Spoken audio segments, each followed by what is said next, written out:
కూటమి పరిపాలన మీద మీ అభిప్రాయం ఏంటి? ఈరోజు కూటమి పరిపాలన అంటే నేను వస్త్రలత ముఠాలో పనిచేస్తున్నాను. వస్త్రలత ముఠా కార్మికులు 250 మంది కార్మికులవి. అలాగే నాకు వయసు కూడా 78 సంవత్సరాలు.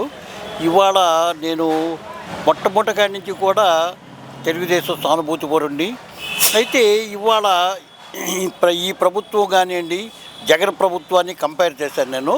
జగన్ ప్రభుత్వంలో ఎన్ని నిజంగా అనకూడదు కానీ ప్రతి ఒక్కటి కూడా పనికొచ్చే విధానం మానిచి అన్నీ కూడా పనికి రానటువంటి విధానాలని ఆయన అమలుపరిచాడు. అలాగే ఆయన మంత్రిగణం కూడా అదే పందాలో నడిచారే తప్ప సామాన్యుడికి అందుబాటులో కానీ సామాన్యుడికి వెసులుబాటు కానీ ఏ ఒక్కటి కూడా జరగలేదు.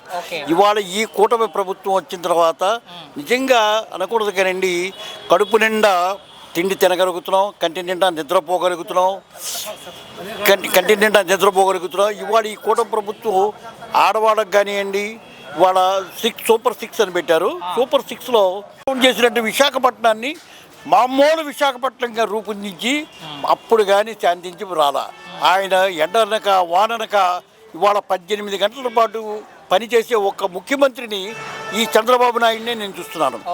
ఏమండి, 74 సంవత్సరాల వయసులో ఇవాళ ఎక్కడికి పడితే అక్కడికి ఒంటరిగా ప్రయాణించి పొలాల్లోకి కానివ్వండి, సామాన్యుడి దగ్గరికి కానివ్వండి అందుబాటులోకి ఇవాళ రాగలుగుతున్నాడంటే నిజంగా చంద్రబాబు నాయుడు హ్యాట్సాప్. చివరిగా జగన్ 2.0 ఉండదని చెప్తున్నారు, దాని మీద మీ అభిప్రాయం ఏంటి? లేదండి, ఇవాళ జగన్ గవర్నమెంట్ ఎట్లా ఉంటుందంటే ఈ 11 ఓట్లు కూడా ఈ 11 మంది ఎమ్మెల్యేలు కూడా గెలిచే దీని విధానాన్ని కోల్పోతున్నాడు ఆయన.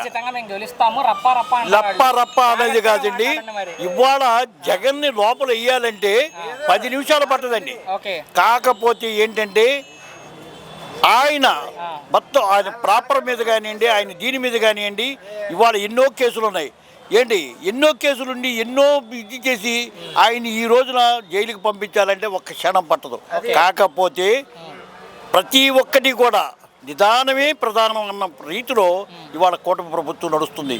అలాగే ఇవాళ పవన్ కళ్యాణ్ ఉన్నాడంటే పవన్ కళ్యాణ్ ఆయనకి చేదోడు ఓదోడుగా చేతునిచ్చి ఇవాళ ఎంతో ఇచ్చేస్తున్నారు. కాకపోతే ఏం జరుగుతుందంటే ఇక్కడ గవర్నమెంట్ ఆఫీసుల్లో కానివ్వండి, ఆర్టీఓ ఆఫీసుల్లో కానివ్వండి, పంచాయతీల్లో కానివ్వండి, రెవెన్యూ డిపార్ట్మెంట్లో కానీ ప్రతి ఒక్క డిపార్ట్మెంట్లో కూడా ప్రక్షాళన జరగాలి. ఇంకా వైసీపీ సానుభూతి పరులు ఇంకా వాటిల్లో ఉన్నారు.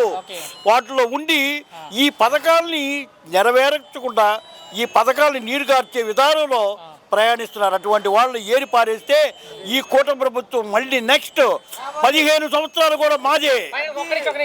వచ్చేది మేమే రప్ప నరుగుతాం అనే వాళ్ళకి మీరేం చెప్తారు? రప్ప నరుగుతుంది. ఇవాళే ఏలూరులో ఒకటి చూశాను నేను, రప్ప నరికి ఫ్లెక్సీ అతికిచ్చారు. ఫ్లెక్సీ అతికిస్తే ఆ ఫ్లెక్సీని ఎంతమంది ధ్వంసం చేశారో ఎంతమంది చేశారో ఆఖరికి ఆ ప్రశ్న కూడా సీజ్ చేసి ద్వారకా తిరుమలలో వాళ్ళు జరిగింది. ఏమండి, ఈ రప్ప పని చేసేవాడు మాట చెప్పడు, మాట చెప్పేవాడు పని చేయడు.